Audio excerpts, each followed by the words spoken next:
Hello students, welcome to math Mantra classes. बच्चों, आज हम कक्षा 10 में प्रश्नावली 4.3 के सवालों को हल करेंगे। अब उन सवालों को हम द्विघाती सूत्र से हल करेंगे। प्रश्नावली 4.2 में हमने द्विघात समीकरण के मूल गुणनखंड विधि से ज्ञात किए थे। अब प्रश्नावली 4.3 में हम गुणनखंड विधि से न करके द्विघाती सूत्र से मूल ज्ञात करेंगे। तो पहले तो हम द्विघाती सूत्र को समझेंगे कि द्विघाती सूत्र क्या है, और उसके बाद में हम प्रश्नावली के सवाल करेंगे। तो बच्चों देखो, द्विघात समीकरण का मानक रूप ये होता है ax² plus bx plus c बराबर 0, जहां a 0 के बराबर नहीं है। ax² plus bx plus c बराबर 0, जहां a 0 के बराबर नहीं है। ये बराबर का निशान है, और इसको जब ऐसे काट देते हैं तो इसको बोलते हैं बराबर नहीं है। अब यहां पर देखो, जो चर होता है, चर के आगे जो संख्या लिखी होती है उसको हम बोलते हैं गुणांक, और यहाँ ऊपर जो संख्या लिखी होती है उसको हम बोलते हैं घात। जैसे 3x², तो 3x² में जो गुणांक है वो तो है 3, चर है x, और जो घात है वो घात है 2। तो इसी प्रकार यहाँ पर x² का गुणांक तो a है, x का गुणांक b है, और जिसमें x नहीं है वो है अचर पद। तो a बराबर तो है x² का गुणांक, a को हम बोलेंगे x² का गुणांक। यहाँ x² के आगे a लगा हुआ है, तो x² का गुणांक a है, x का गुणांक b है, और अचर पद c है, और b है x का गुणांक, और जो c है वो है अचर पद। अचर पद का मतलब है जिसमें x नहीं है। अब इस द्विघात समीकरण के गुणनखंड विधि द्वारा मूल ज्ञात करना तो हम प्रश्नावली 4.2 में समझ चुके हैं। अब इस द्विघात समीकरण का मूल ज्ञात करने के लिए हमारे पास एक सूत्र होता है जिसको हम बोलते हैं द्विघाती सूत्र। हम उसको बोलते हैं द्विघाती सूत्र, और इस सूत्र से हम x के मान ज्ञात कर सकते हैं, मतलब मूल निकाल सकते हैं। तो सूत्र होता है x बराबर -b plus minus √ b² minus 4ac upon 2a। ये सूत्र होता है। आपको ये सूत्र देखने में ऐसे लग रहा होगा अजीब सा है, लेकिन ये बहुत सरल सूत्र है और इससे उत्तर निकालना बहुत सरल होता है। अब देखो बच्चों, यहाँ पर एक बार प्लस का निशान है और एक बार माइनस का निशान है। इसका मतलब है -b और √b² माइनस 4ac को एक बार जोड़ना है और एक बार घटाना है। तो एक उत्तर तो हमारे पास होगा -b plus √b² minus 4ac upon 2a, और x का एक उत्तर होगा -b minus √b² minus 4ac upon 2a। इस तरीके से हम एक बार प्लस का साइन लेंगे और एक बार माइनस का साइन लेंगे, तो हमारे पास एक मूल तो इससे आ जाएगा और एक मूल इससे आ जाएगा। अब बच्चों देखो, ध्यान से इस सूत्र में देखो कि ये जो संख्या है ना √b² माइनस 4ac, ये एक बार b में जुड़ रही है, और यहाँ पर ये इसके अंदर b के अंदर घट रही है। मतलब ये संख्या एक बार तो इसमें जुड़ेगी और एक बार इसमें घटेगी।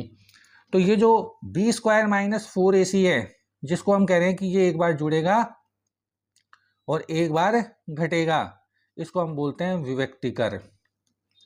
इसको हम बोलेंगे विविक्तिकर। b² माइनस 4ac को हम बोलते हैं बच्चों विविक्तिकर। यह आपको ध्यान रखना है कि b² माइनस 4ac को क्या कहा जाता है? विविक्तिकर। अब इस विविक्तिकर का मान होगा b² माइनस 4ac। इसको कभी कभी कैपिटल D से भी लिख देते हैं, तो हम कभी तो हिंदी में लिख देंगे पूरा विविक्तिकर, और कभी नोटेशन दे देंगे D। तो आपको द्विघाती सूत्र ये याद रखना है, x बराबर -b plus minus √b² minus 4ac upon 2a, जिसमें एक बार प्लस का साइन लेते हैं और एक बार माइनस का।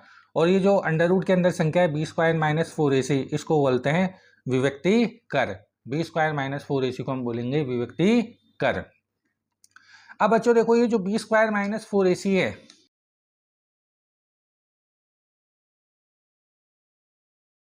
इसके लिए हमारे पास तीन स्थितियां हो सकती हैं। क्या क्या? कि या तो ये 0 से बड़ा होगा या 0 के बराबर होगा, या फिर बी स्क्वायर माइनस 4ac 0 से छोटा होगा। ये निशान जानते हो आप, इधर वाली संख्या बड़ी, इधर वाली छोटी है, इसमें इधर वाली छोटी और इधर वाली बड़ी है। तो यहाँ तो ये इसका मतलब बी स्क्वायर माइनस 4ac या तो 0 से बड़ा या बराबर, ये नीचे जो लाइन लगाई ना ये वाली, ये बराबर की है, तो यहाँ पर या तो 0 से बड़ा होगा या इसके बराबर होगा, और इधर 0 से छोटा होगा। ये दो स्थितियाँ हो सकती हैं। कहने का मतलब या तो 0 से बड़ा होगा या 0 के बराबर होगा या 0 से छोटा होगा। तीन स्थितियाँ हो सकती हैं। ये बड़े की है, यहाँ विभक्ति कर बड़ा हो सकता है, यहाँ पर बराबर हो सकता है, और यहाँ पर 0 से छोटा हो सकता है। ये तीन स्थितियाँ हमको देखनी है, या तो 0 से बड़ा या 0 के बराबर या 0 से छोटा। अब जब बड़ा होगा तो क्या है, बराबर है तो क्या है, और छोटा है तो क्या है, ये हमको इसकी कंडीशंस में ध्यान रखना है, और उसी को हम बोलते हैं मूलों की प्रकृति। अगर बी स्क्वायर माइनस 4ac का मान 0 से बड़ा या बराबर है, बड़ा या बराबर है मतलब इस तरफ वाले, तो होंगे मूल होंगे वास्तविक। कैसे होंगे? वास्तविक मूल होंगे, वास्तविक मूल होंगे अगर हमारे पास ये है स्थिति।